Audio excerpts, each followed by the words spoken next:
Hello అండి, ఈరోజు బెండకాయ పులుసు వేస్తున్నాను. బెండకాయ పులుసులకు బెండకాయలు, ఒక ఉల్లిగడ్డ, దానికి తగ్గట్టుగా చింతపండు, కొత్తిమీర, కరివేపాకు, బియ్యం పిండి అండి. ఇది 1 స్పూన్ బియ్యం పిండి. ఇదేమో మెంతుల జీలకర్ర పొడి. ఇది కంపల్సరీ వేయాలి, మెంతుల జీలకర్ర పొడి పులుసులకు. చూడండి, ఇప్పుడు బెండకాయలు ఎలా కోసుకోవాలో చూపిస్తాను. ఇవి తీసేస్తాను కదా, ఇట్లా మధ్యలోకి కోసి ఇట్లా ఇంతే కొయ్యాలి. అది విడిపోయింది కానీ విడిపోకుంటే ఇట్లా ఇంతే ఇట్లా కొయ్యాలి. బాగుంటాయి సాంబార్లకైనా ఇట్లా పులుసులకైనా. ఇట్లా కోస్తే ఇలా కోస్తే పురుగున్నా కానీ కనిపిస్తుంది. ఇలా అన్నీ ఇలాగే కోసుకోవాలి. చూడండి, బెండకాయ ముక్కలన్నీ ఇట్లా కోసుకున్నాం కదా. ఇది ఉల్లిగడ్డ కూడా ఇట్లా పొడుగులా కోయాలి. ఉల్లిగడ్డ కొంచెం పెద్దదే కోసుకోవాలి. ముక్కలు కొన్నాయి కదా, పులుసులకు ఇవి సరిపోతాయి. ఈ పులుసులోకి బగోనా పెట్టి ఆయిల్ పోస్తున్నాను. చూడండి, 1 స్పూన్ పోస్తున్నా. కొంచెం ఆయిల్ వేడెక్కినాక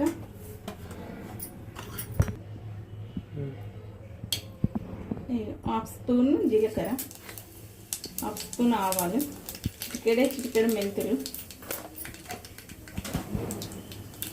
అవి మంచిగా గోలాక ఉల్లిగడ్డ,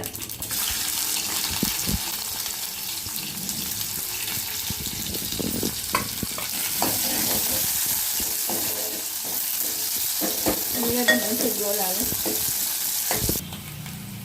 ఉల్లిగడ్డ మంచిగా గోలింది కదా, కొంచెం అల్లం ఎల్లిగడ్డ గోలాలి.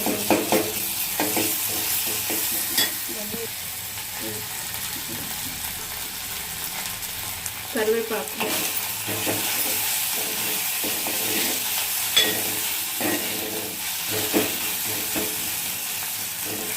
పసుపు వేసుకోవాలి.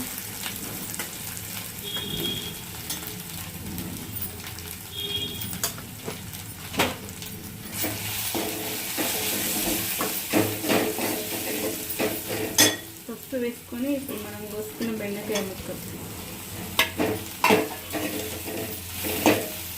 ఈజీ. ఇది ఎవరైనా చేసుకోవచ్చు, బ్యాచిలర్స్ అందరూ చేసుకోవచ్చు. Easy process.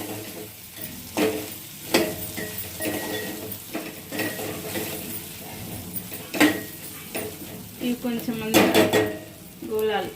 ఒక 5 మినిట్స్ అయింది, మంచిగా గోల్ని. ఇప్పుడు కారం వేసుకోవాలి.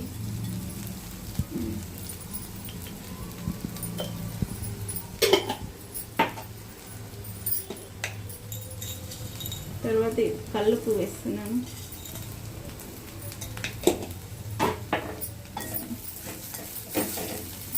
కొంచెం కలిపి ఇప్పుడు ఇది మనం నానబెట్టుకున్న చింతపండు వేసి పోయాలి ఇందులో.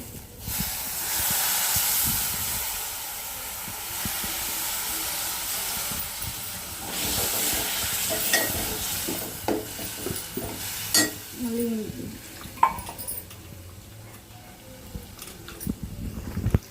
చూపి నీడ వస్తుంది.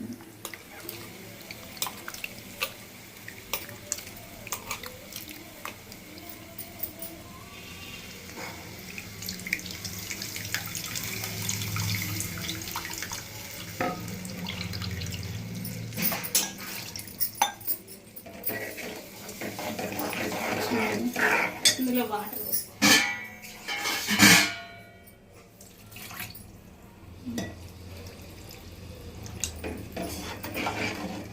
మంచిగా మసలాలి. చూడండి, మూత వేసుకుని మంచిగా మసులుతుంది కదా. ఇప్పుడు ఈ టైంలో ఇది చూపి బియ్యం పిండి ఇట్లా కలిపి పెట్టుకున్నాం కదా, ఇది పోయాలి. చిక్కగా అవుతుంది, టేస్ట్ కూడా మంచిగా ఉంటుంది. 1 స్పూన్. ఇప్పుడు ఫుల్ మంట పెట్ట. చూడండి, కొంచెం చిక్కగా అయింది కదా. ఇప్పుడు కొత్తిమీర వేసుకోవాలి.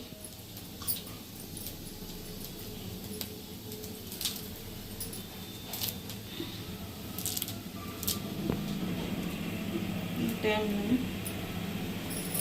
మళ్ళీ మెంతులు జీలకర్ర మంచిగా వేయించి పొడి చేసి పెట్టానండి. ఇది కంపల్సరీ పులుసులలో వేయాలి. మెంతుల జీలకర్ర పొడి. ఇప్పుడు మసులుతుంది చూడండి. ఈ టైంలో మనకు చిక్కగా అనిపిస్తే ఇంకా కొన్ని వాటర్ పోసుకోవాలి. నాకు కొంచెం చిక్కగా అనిపిస్తుంది, ఇంకా కొంచెం వాటర్ పోస్తున్నాను. ఇందులో కాంబినేషన్ మసాలా పప్పు వేస్తానండి. ఇదివరకు మసాలా పప్పు వీడియో పెట్టాను, చూడండి కావాలంటే. అది ఇలా కాంబినేషన్ మసాలా ఉప్పు మంచిగా ఉంటుంది. ఇది ఒక మసలుడు మసిలినాక తీసేస్తాం. మసలని చూడండి, మసులుతుంది మంచిగా. ఒక పొంగు వస్తే చాలు, అంతే. బెండకాయ ముక్కలు కూడా మంచిగా ఉడికినాయి చూడండి. స్మెల్ ఎంత సూపర్ వస్తుంది. వట్టి చారుతో కూడా తినచ్చు మంచిగా. ఇంతేనండి చారు. సరేనండి, బాయ్.